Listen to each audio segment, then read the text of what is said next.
What's happening YouTube? My name is Alex and welcome to a new review. For today I have the latest entry-level device from UMI called the UMI Diamond. So yes, the phone definitely has a big name, but the price is not that big, so you can get this phone for about $97. And you can check the video's description for some information on how to get that $97 price. So we have a phone that's got a plastic back, a metallic frame and glass on the front. Inside the phone we have an octa-core processor, it's a MediaTek processor. We have 3 gigs of RAM and 16 gigs of internal storage and of course running Android 6. The phone is small enough so you can actually hold it in one hand. It's got nicely curved edges on the back so you can easily hold the phone in one hand and actually use it with one hand, which is fairly unusual these days. So starting with the back is made out of plastic. It's a very shiny plastic. However, this plastic will get scratched very easy. So I've been using the phone for a couple of days and you can already see some scratches on the back. Aside from that, we have a 13 megapixel camera and a flash. As I mentioned before, the phone's frame is made out of metal. So on the right hand side of the frame we have the power button and the volume keys, and these are also made out of metal. On top of the device we are going to find the 3.5mm audio jack and the charging port. This phone has a micro USB charging port and yes, it supports OTG, so you can connect a USB stick to the phone and it will actually be able to read whatever you have on that USB stick. On the left hand side of the frame we don't have anything, and all the way at the bottom we are going to find a microphone and one speaker. And since I'm talking about the speaker, here is how the speaker sounds.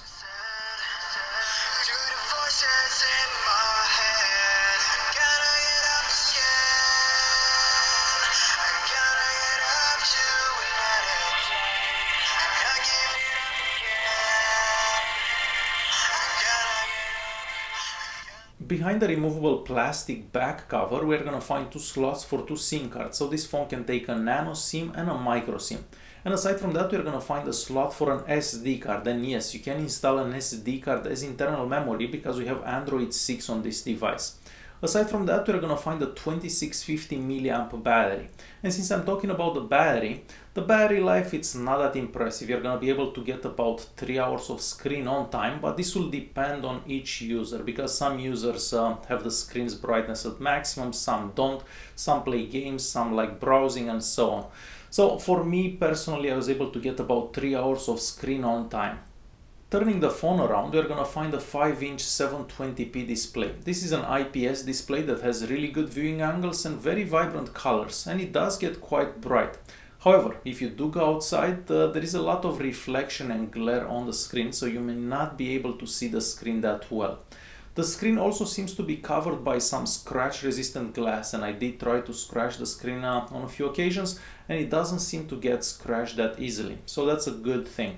Aside from that, screen sensitivity is about average. It's not great, it's not bad, it's about average, nothing special about it, and you can touch the screen in 5 places in the same time and the screen will register. We also have a notification light in the top right corner that can change colors and the front-facing camera. So the front-facing camera, it's a 5 megapixel camera. It takes okay pictures in good light, however in low light the pictures don't turn out that great. And here are a couple of examples for low light pictures and good light pictures with a front-facing camera. So yes, for selfies are gonna be okay, for some video calling, but nothing more than that.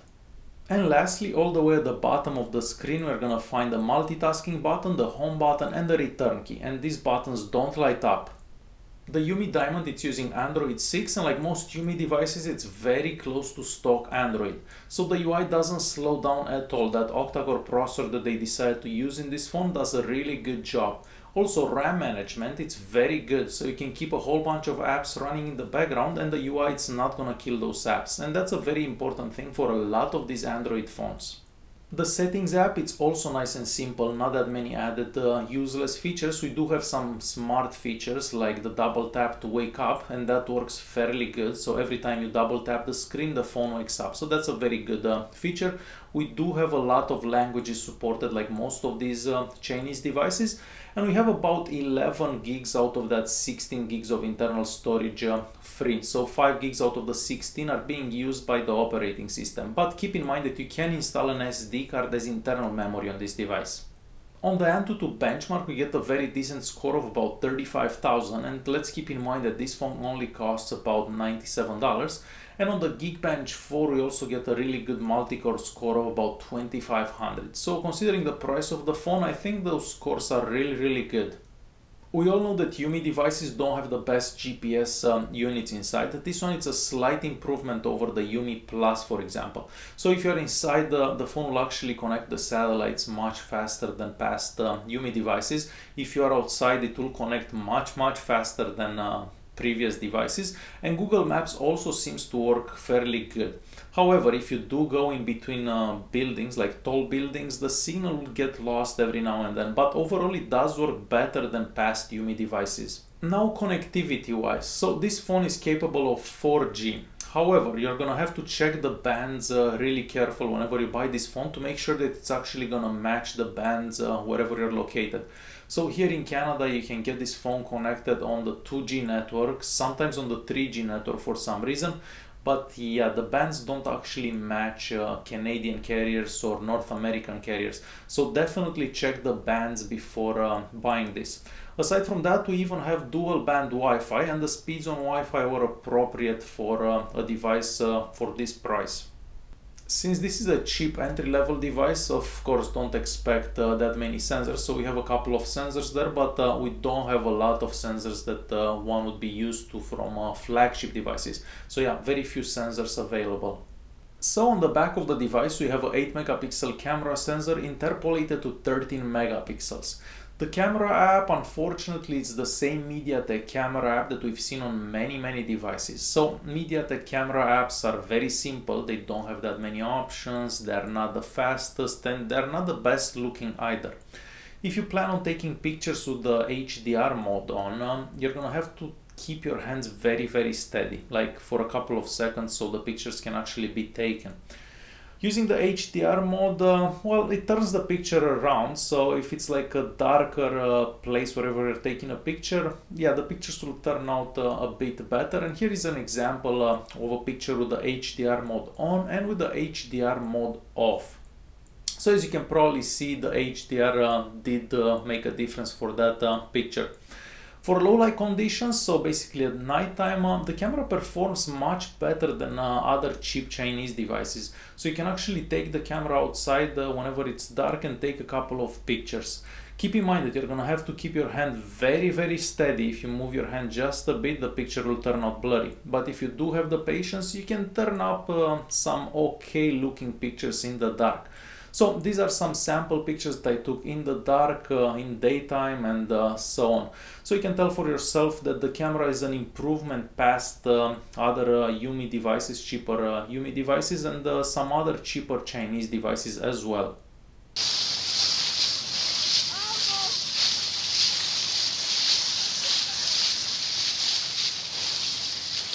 I've tried quite a few apps on the phone, so for example the browser, if you give it a second or so to load the page, zooming in, zooming out, scrolling up, scrolling down works really good.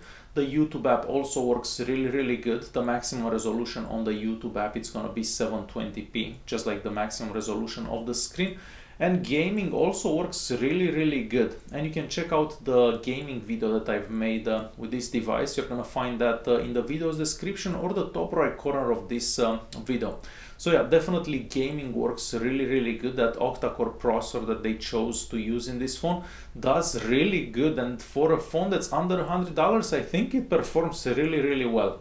And it's time to conclude this video. So for under $100, we do get a very good looking phone. I mean, when you look at this phone, it doesn't look like a phone that costs under $100. It's a shame that the back gets scratched easily. It's a shame that it doesn't have a bigger battery. I mean, you're going to be able to get about 3 hours of screen on time with that battery, but I would prefer something around 5 hours. But again, the phone costs under $100. The GPS is an improvement over past UMI devices. The camera does pretty good for a phone that costs under $100. And my only concern are the bands. So the phone is not actually working here in Canada that well. So that's a shame. I wish they would have included some more bands, because I was looking forward to using this phone more here in Canada.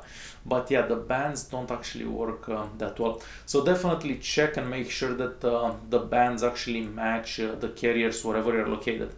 Alright guys, if you have any questions, feel free to leave a comment down below. Hopefully you liked this video and you can press that like button, you can subscribe, and I'll see you in the next one. Thanks for watching.